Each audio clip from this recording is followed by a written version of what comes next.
I stood there in the check-in line at Denver International, holding my duffel bag and trying not to shake. This trip was supposed to be a small vacation, a quiet break I hadn't had in years. I'd saved for it myself, booked it secretly, didn't even tell my family because I knew how it would go.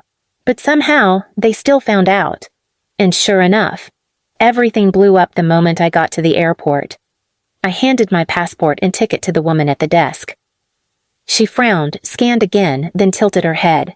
"I'm sorry, Miss Reyes," she said. "This ticket was canceled an hour ago." "What?" I blinked. "That's not possible." She turned her screen toward me. "Canceled online. Refunded to a card ending in 4401. My stomach dropped. I knew that card number. It belonged to my mother. I staggered away from the counter and fumbled for my phone. I hadn't told them about the flight. But a week ago, my mom called, snooping as always. I let it slip. I'd be out of town for a few days. "Just a little breather," I'd said. "Don't worry about it." I should have known that was enough for her to dig into my plans and ruin them. Please subscribe to our channel and tell us in comments, from where are you watching this video? As soon as I pulled out my phone, a text popped up. "Mom, have fun walking home, loser." I stared at it, frozen in place. My mom. The woman who raised me canceled my ticket, a flight I bought with my own money, just to punish me for trying to leave quietly. And that message? It wasn't even hidden behind sarcasm. Just cruelty. Cruelty she didn't even try to sugarcoat anymore. Behind the bench near the terminal's window, a little boy in a Spider-Man hoodie tripped and his mom caught him mid-fall. I looked away fast. Watching even that tiny moment of affection made something inside me ache. I walked to the airport bathroom, locked myself in the stall, sat down on the toilet lid, and cried. Not because of the ruined trip, but because of the years it took to admit this wasn't just strict parenting or tough love. My parents didn't love me. Not really. At least not the way they loved my sister, Leah. Leah had always been the golden one, the one with the dance recitals, the car at 16, the hand-me-down free wardrobe. She didn't even finish college, but they still bought her a 3-bedroom condo and paid for her wedding. Me? I got character-building lectures and second-hand shoes from church giveaways. I wiped my eyes and walked back out, still stunned. Another message buzzed in. "Dad, don't be dramatic, Eliza. You can crash at Leah's if you're so desperate." Crash at Leah's? The same woman who once kicked me out in the middle of a snowstorm because her boyfriend didn't like extra people around? The same sister who said I was just born to be a support character? I didn't reply. Instead, I opened the rideshare app. I was still standing in the pickup lane, figuring out if I even had enough money to get back across town when a small white car pulled up. It wasn't mine, but the driver leaned out and said, "You all right? You look like you just got hit by a truck." I gave a small laugh. Close. A text. He smiled kindly. "Rough family?" I nodded. "You could say that." "Hop in. I'm off shift, but I'll get you wherever you need to go." I hesitated for a second, but something about the man, older, gentle eyes, worn hands, felt like a kindness I hadn't been offered in years. I climbed in. "Where to?" he asked. I almost said home, but I paused. "Nowhere. Just, can we drive for a bit?" He didn't question it. He just drove. For the first time in years, I let myself talk. Not just small talk, real talk. About my parents, about Leah, about how every small victory of mine had been stolen, sabotaged, or mocked. The man, who eventually told me his name was Harvey, didn't say much. He just nodded, listened. After 30 minutes, he pulled into a park and said, "You know, I have a daughter. Reminds me of you. Stronger than she thinks." I smiled at that. "She lucky to have you." He laughed, a little sad. "She ran away to New York 5 years ago. I haven't heard from her since. I keep hoping she's okay." I looked at him. "I think she's probably better than okay." We sat in silence for a few minutes before I pulled out my phone again. This time, I didn't cry. I logged into a folder I hadn't touched in months. It was labeled Options. Inside were the documents from a life I'd been slowly building. Secretly. Years ago, when I was in college, I took a financial planning course just to fill credits. but I fell in love with it. After that, I did odd jobs, worked double shifts, interned for free. Eventually, I learned enough to start investing. I didn't tell anyone, not even friends. I bought stock, then real estate, then more. My parents never noticed. They thought I was poor because I drove a 2007 Corolla and lived in a basement suite. But they didn't know about the portfolio under my name. They didn't know I owned the house they rented from. They didn't know that the nice landlord who let them skip 2 months of rent during Leah's wedding was me. They didn't know I was sitting on $78 million in assets. And they didn't know that their texts weren't destroying me. They were freeing me to finally respond. I turned to Harvey and smiled. I think I'm done being their daughter. He tilted his head. What do you mean? I looked out the window. I think I'm about to become their landlord. And with that, I sent the message that started it all. Me. Don't worry, Mom. I'll be home soon. The ride back to the suburbs felt different this time. Not because of the air or traffic, but because for once, I wasn't returning as their doormat. I was returning as something else entirely. As Harvey dropped me off near the corner, I thanked him. He patted the dash and smiled. You go be the storm, Eliza.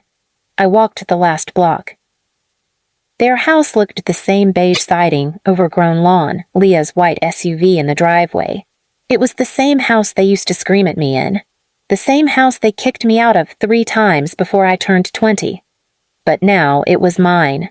I unlocked the mailbox first and pulled out a stack of envelopes, most of them addressed to Eliza Properties, LLC. The rent checks, all made out to me, including theirs.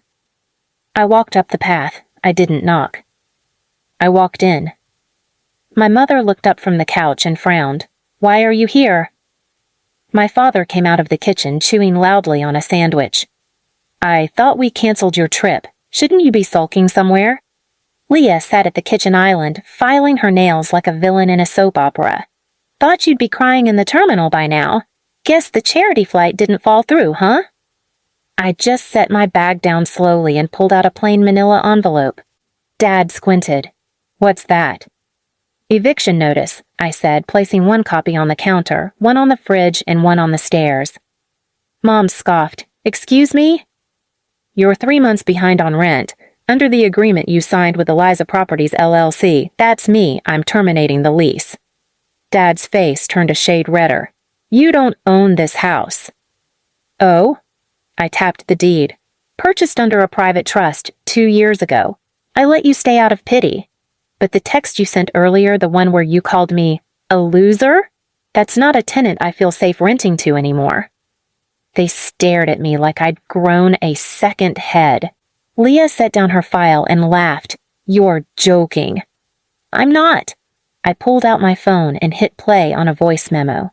Let's cancel her flight. Teach her not to keep secrets. She's always been ungrateful. Wants to go on vacation while we sit here struggling. Maybe she'll get stranded. Serves her right. Their voices. Caught on the cheap baby monitor I'd hidden in my duffel bag last week when I stopped by. I knew they'd snoop. I just wanted to hear what they'd say when they thought I was gone. Mom gasped. You spied on us? No, I said. I documented my property being occupied by emotionally abusive squatters. Dad growled. You can't do this.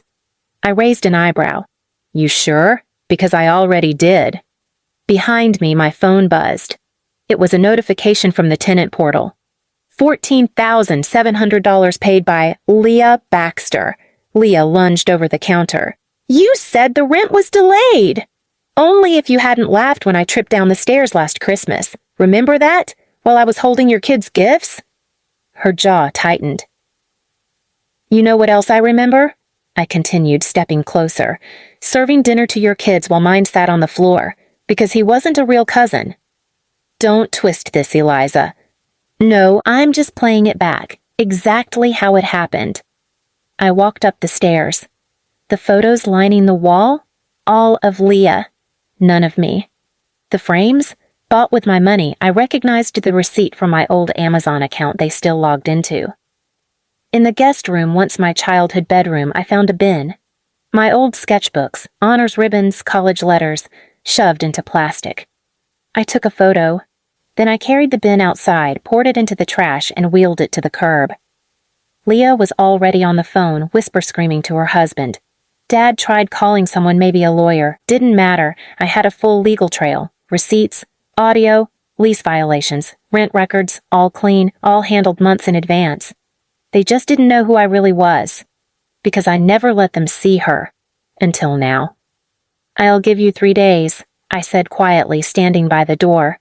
"After that, I file with the sheriff." Mom looked pale. "We raised you." "No," I said. "You drained me," and called it love. And I walked out. On the ride back to my condo, which overlooked a lake and had a concierge, I got another text. "Leah, you're evil." I smiled. "Me? No, I'm just finally done pretending I'm not." A week passed. 3 days came and went, and just as I promised, I filed the eviction notice with the sheriff's office. The deputy showed up on a Thursday morning with the paperwork in hand and a calm voice that offered no room for debate. My parents stood on the porch, stunned, furious, speechless. Leah wasn't there. She had already packed up and left the night before, dragging her designer suitcases out while swearing into her phone. Turns out, her husband didn't know she drained their shared account to pay the rent. He knew now. As the movers cleared out the last of my parents' things, Mom turned to me. Tears in her eyes, not from guilt, but from the realization that I wasn't bluffing. "Eliza, we didn't mean to hurt you." I looked at her carefully done hair, the designer scarf she once called a gift, which I had bought for her on a maxed-out credit card at 22. "Yes, you did," I said. "You just never thought I'd matter enough to fight back." She reached for my hand. I didn't give it. Instead, I turned to the sheriff, handed him a sealed envelope, and said, "Make sure this stays with the house." It was a photo of me and my son, smiling, free. Underneath, I'd written one line. "This is what a family looks like, not what you built." I walked away from that porch without looking back. Back to my life, my son, my business, the condo where my name was on every document because I earned it. Not out of spite, but out of proof. Proof that even after years of being made to feel like nothing, I could become everything they never imagined and never again needed. And somewhere, as the door closed behind them forever, I knew they would never laugh at my son again. Not unless they wanted to beg for a plate. Please subscribe to our channel and tell us in comments from where are you watching this video.